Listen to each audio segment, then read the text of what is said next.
A warm welcome to Royal Brompton Hospital. My name is Alice, I'm one of the nurse specialists. In this video, we aim to show you what to expect when your child is admitted for surgery. You'll have the opportunity to meet some of the team members who will be looking after you and your child, and also learn more about the support available from the Brompton Fountain charity. The main entrance for Royal Brompton Hospital is situated on Sydney Street. It is worth noting that there are no patient or public parking facilities at the hospital, other than limited pick-up and drop-off areas. When you arrive, you will enter through the glass doors into the reception area. The ground floor of the hospital is called Level 2. If you follow the corridor along from the reception area, you will find the lifts and stairs. To reach both the intensive care unit and the ward, you will need to go up to Level 4. Once you arrive on the 4th floor, follow the signs to Amanda Jones if you wish to go to the Paediatric intensive care unit, or Rose Ward for the ward. When visiting the hospital, to protect our patients, their families and hospital staff, we ask that you let the ward team know if someone you live with or you are unwell. Upon arrival to the ward, please wash your hands, remove your coat, and ensure that you are bare below your elbows. Visiting rules when accessing PICU or Rose Ward do vary depending on current government and trust guidance. For the most up-to-date information, please check with a member of ward staff once you have been admitted.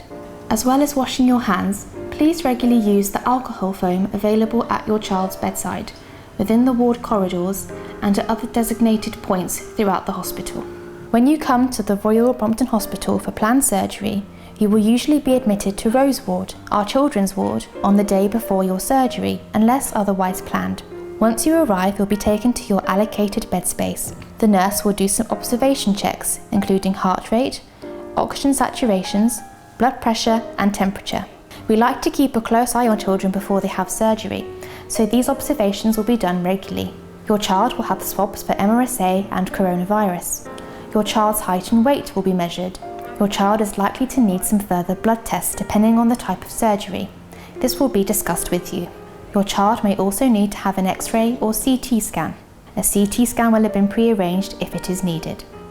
There will be some admission paperwork to help the nursing and medical teams understand your usual routines and any dietary preferences, and to ensure you fully understand the reason for admission. There will also be a consent form to sign for the surgery, either the night before or the morning of the surgery.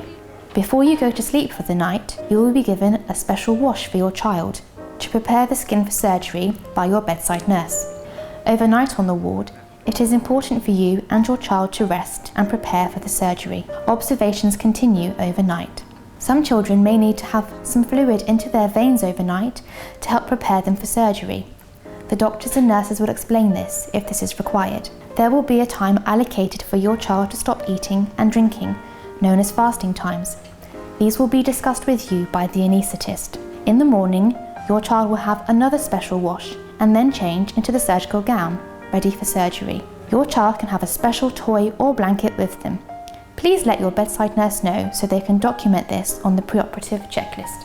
In your child's bed space, you will find infusion pumps for medication, a ventilator to help with breathing, a computer for nurse documentation, a screen that shows different vital signs of your child, and other equipment as needed, which your bedside nurse can explain to you if you would like to know more. One of the main differences you may find is the nursing ratio, depending on the level of care your child is needing. The ratio is usually one nurse for one child in PICU. However, in Rose Ward that changes. It can be one nurse for 2 or 3 children. My name's Sam and I'm one of the paediatric doctors working at Royal Brompton Hospital. During your stay, you may meet different doctors and see a few different faces, and it may be difficult to remember us all. At all times, there will be a ward doctor and a consultant overseeing your child's care. However, this person may change each day. When your child comes to the ward, we'll work with the nursing team to admit them to the ward. This will involve taking history, making sure they're currently well, and asking any medications they're currently taking. If your child takes medications at a certain time, please let us know and we'll make sure we prescribe this on the chart. Following this, we'll perform an examination by listening to their heart and lungs and this will give an opportunity for you to ask any questions as well. The surgeon and the anaesthetist will be around late in the evening or in the morning of the surgery to go through things in more detail. Each day there will be a ward round. On Rose Ward this will be in the morning, on Paediatric Intensive Care this will be in the afternoon. This is where we'll go through a more detailed overview of your child's clinical progress and make any required changes. We'll also update you about your child's progress. On the ward, many members of staff are wearing scrubs, so it may be difficult to work out who the doctors are. If you ever don't know who you're speaking to, please just ask, and this goes for anything during your hospital stay. We want your child to get better as quickly as possible, so we're going to work together with all the other staff members and you to make sure this happens. I'm Dawn, I'm part of the play team. I work in a large, well-equipped playroom where we have sensory toys, activities and lots of equipment. You can come and visit in the playroom and play, or I can bring them to the bedside. We run a 7-day-a-week service and can help to support you and your child as they grow and develop, providing play and distraction therapy to make their time in hospital the best possible experience. We can provide specific play preparation for your child when they're coming here for surgery. We have various resources available to make it appropriate for your child's understanding. We can support you and your family during procedures, tests and investigations. Our aim is to be an advocate for your child and to give them coping strategies. If you have other children, we can also help them to understand what is happening and to prepare them for when their brothers or sisters come home. For mothers who are breastfeeding, we have an expressing room with breast pumps, disposable bottles and attachments. The room is located on Rose Ward, but it is accessible for mothers across the whole paediatric department. The breastfeeding, expressing and emotional support team, known as BEES, can support mothers in using the equipment and show you where the milk can be safely and securely stored.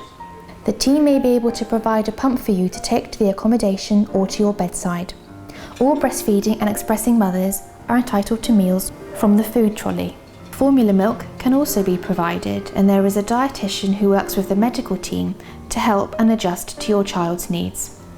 We have accommodation for parents in our Sydney Street building, which is just 2 floors above our paediatric unit, and some rooms in our South Parade building, which is a short walk away. The majority of the rooms have shared bathroom facilities and all have communal kitchen and living areas. We have single rooms or double rooms available for while your child is in PICU. The kitchens have microwaves and fridges to help with preparing your own meals, and washing facilities for clothes.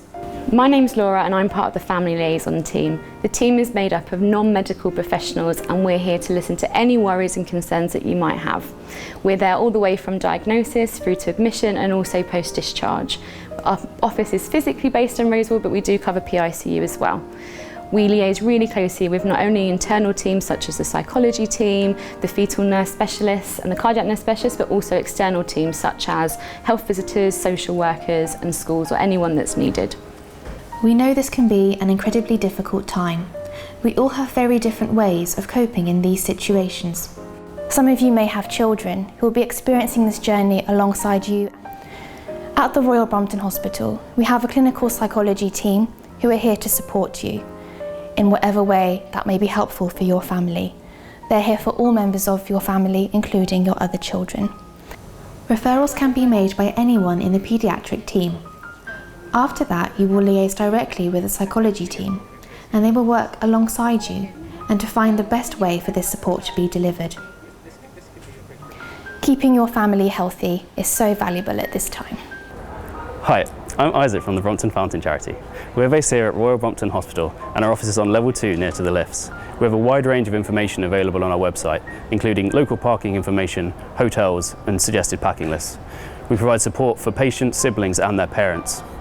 We're here to help you, so whether that means colouring and reading books while you're at your child's bedside, or whether you're interested in hearing about some of our family activities, please head to our Facebook page or our social media. You can follow the links at the end of this video. We hope you found this overview of our services and spaces useful and informative. If you have any questions about anything you've seen, please do get in contact with us. We look forward to seeing you here in person at Royal Brompton Hospital.